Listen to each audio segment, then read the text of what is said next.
Hello, my name is Bernard Lafay. Hi, I'm Noah, Hi, I'm Ramses. and this is our presentation on Recovery in China, the Ming Dynasty.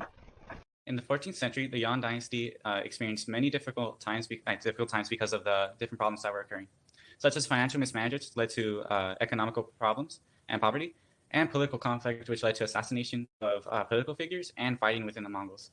In 1368, the Yuan dynasty collapsed with the bubonic plague raging. Soon, in recovery, there was increased birth rate to replenish the lives that had been lost, and political recovery, which we'll get to later, that was centralized.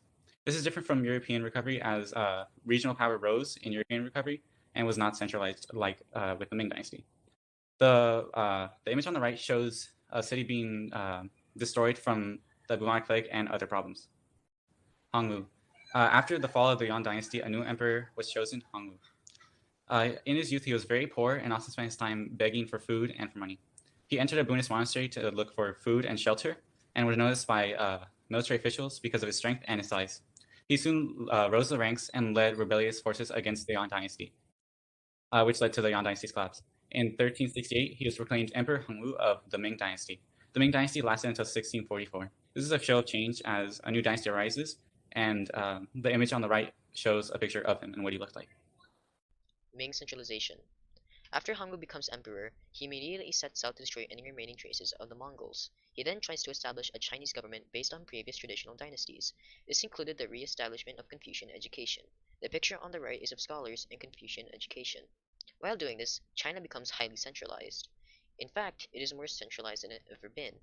For example, in 1380, Emperor Hongwu suspected his chief minister of treason. He then executed the minister and his bureaucratic allies, and abolished the minister's position entirely. That way he could secure his authority. Unlike other monarchs of the time, Hongwu and other emperors of the Ming dynasty ruled with no aides, such as chief ministers. They instead ruled directly to secure their power. Mandarins and eunuchs. Ming emperors demanded absolute obedience. To do this, they relied on two classes. They relied on mandarins, a special class of powerful officials that were sent out as emissaries to implement imperial policies.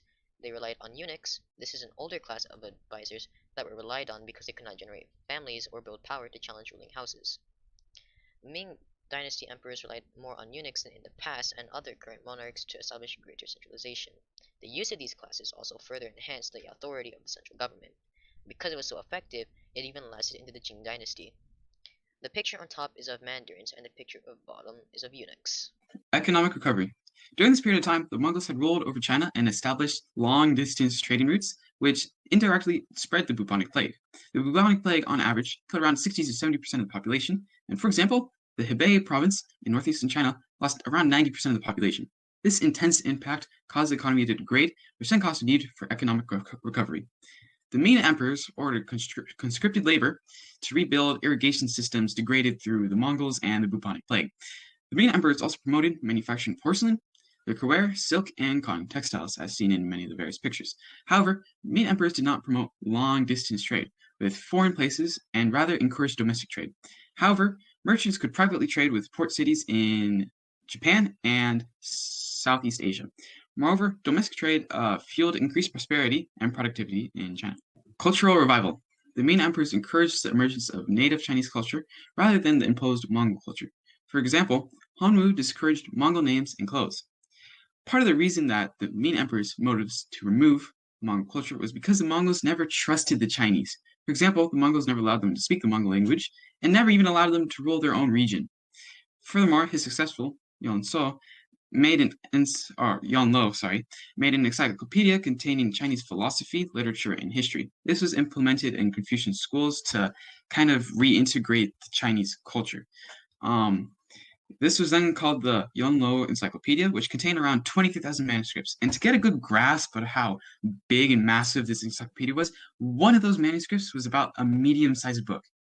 So, yeah. To recap, the bubonic plague destroyed the Yuan dynasty along with the other problems that were occurring at the time. And with the fall of the Yuan dynasty, a new emperor was chosen for the Ming dynasty, Emperor Hongwu. Hongwu and other emperors of the Ming dynasty ruled with absolute obedience and relied on special classes.